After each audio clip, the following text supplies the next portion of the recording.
Thank you, Chairman Sessions, Ranking Member Slaughter, and distinguished members of this panel. I have not testified before you before, so I appreciate the honor and the privilege of speaking in support of my amendment to the Senate amendment to the fiscal year 2018 budget resolution. And I'm honored to have the ranking member of the Budget Committee, John Yarmuth, and the ranking member of this panel, Congresswoman Slaughter, join me in this effort.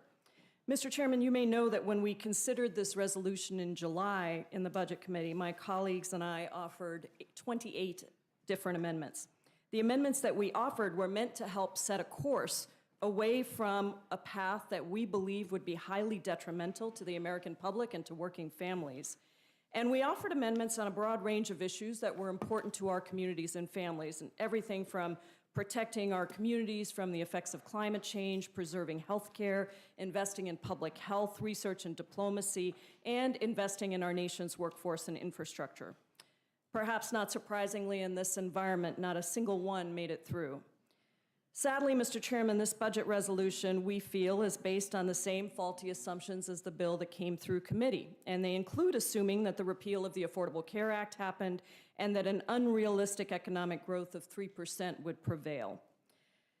Now, we've just had a long discussion that I sat through on exactly where the tax cuts are going, and that is really what my amendment gets to, declaring that the tax cuts proffered by this budget resolution will not apply to households in the top 1% of income is my amendment. It takes a small but I think significant step forward in demonstrating that working families do matter to Congress and that ultimately the benefits of any tax package that we offer should go to those who need it the most. And I do believe that there should be bipartisan support for an amendment that says if you're in the top 1% of the population of this country, those income earners, that you would not see a tax cut out of this bill.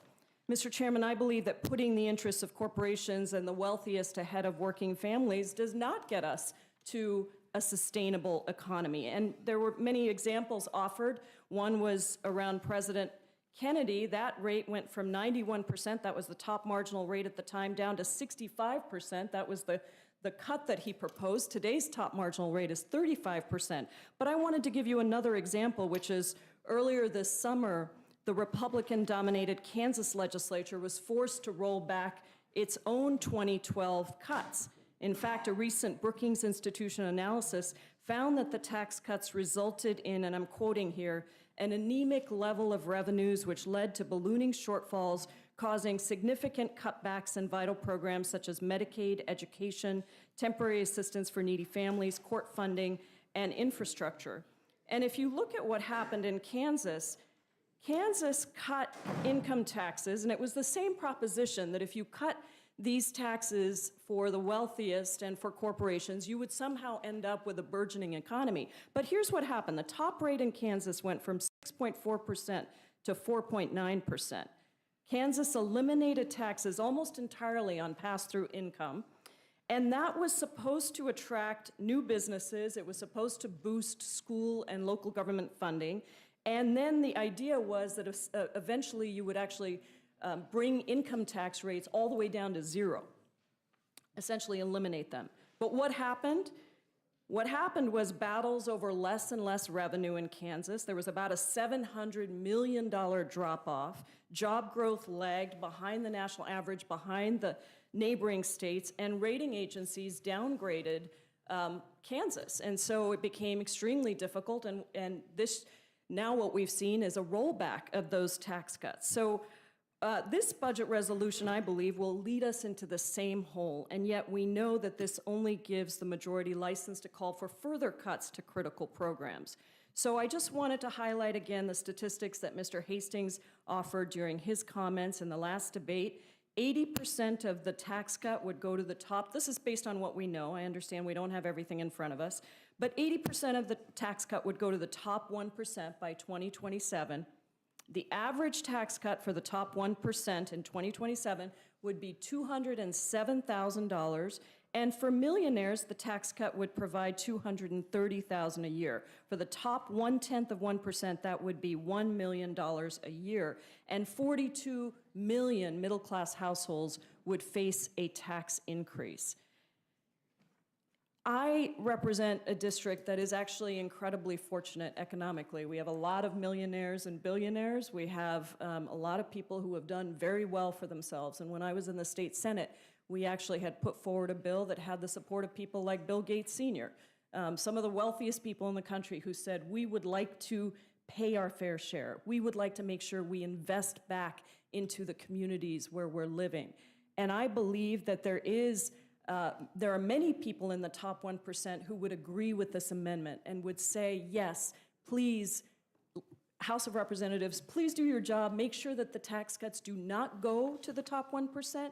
Make sure that they go to middle-class families and working families across the country. So, Mr. Chairman, I believe we have an opportunity here to do the right thing, and I would urge the committee to adopt the Jayapal Yarmouth Slaughter Amendment as a start, and let's work on a moral budget blueprint that supports all Americans. Thank you, Mr. Chairman. Yes, I yield back. thank you very much. Could you tell me what the current GDP is? I had to look it up as you were speaking. The economy grew at a rate of about 3% in the first quarter and about 4% in the second quarter. You had talked about or characterized the GDP growth in a way. Is that good or is that bad? Well, I think the question, and we had a number of economists from both sides of the aisle come and testify to us on Budget Committee, and the question of whether you can actually keep a 3% sustainable GDP growth over the course of time, I think there's only a couple of ways to do it. I mean, if you really wanted to do it, one of the economists, Republican economists said, Doug Holsekin said, you know, pass immigration reform. That would increase the labor supply. That would put more money back into the economy. But unless you do that, there's not a lot of ways to keep a 3% growth rate sustainable. So I don't think there's many economists that believe that that's a reasonable assumption to make in this budget. Interesting. Well, I have a different economist. I guess like getting a different lawyer. I think 3% is the right. I really actually think 4% growth is the correct way to do things. And I think you can. I think we can do that and will, and that's what this bill is designed to do.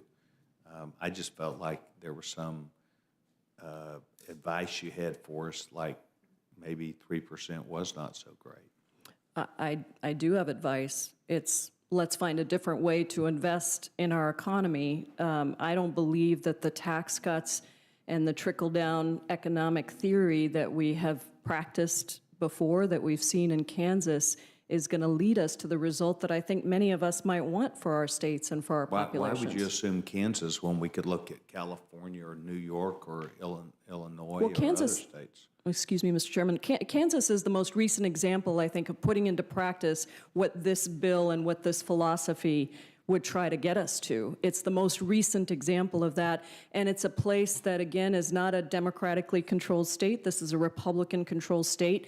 Republican legislature had to move back those tax cuts in Kansas and had to deal with the effects over the last several years of,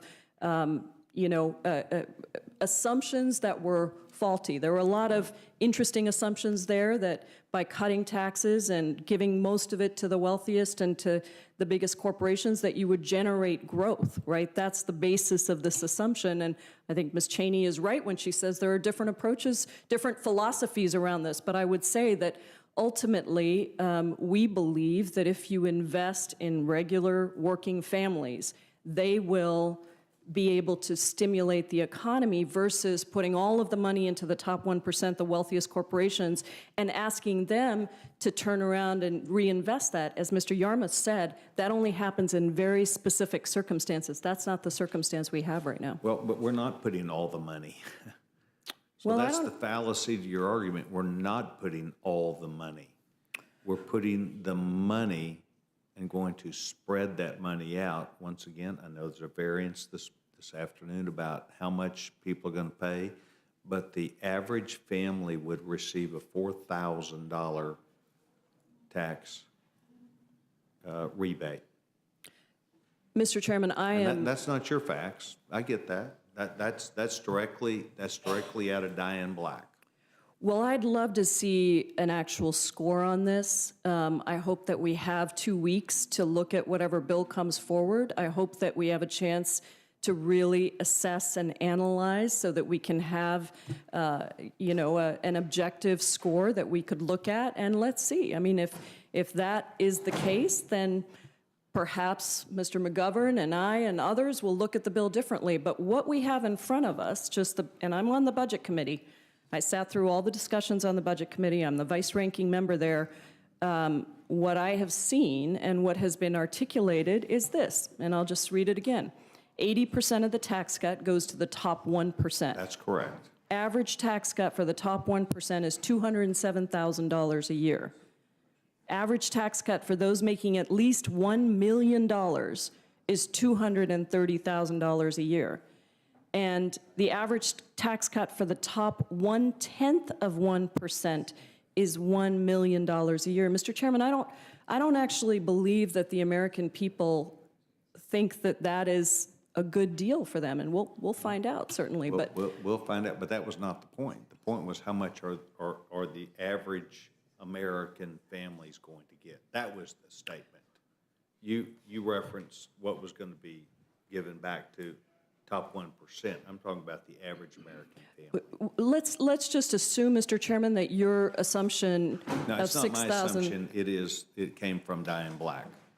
Let's assume that I believe there are some assumptions to how that $6,000 gets calculated that goes back, but let's assume that that's, or four, let's assume that that's true.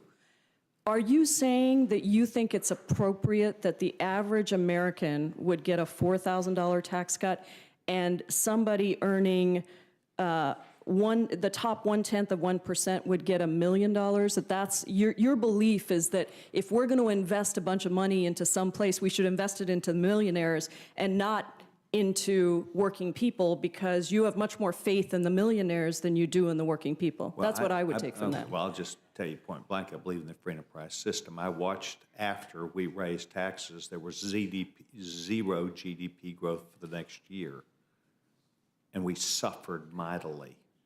And that was a prescription that a person liked, and it went across that way. We're trying to grow GDP, and I think that you'll see that that's what happens. We're going to grow GDP, and we're going to see what happens and see if the average person likes it or not.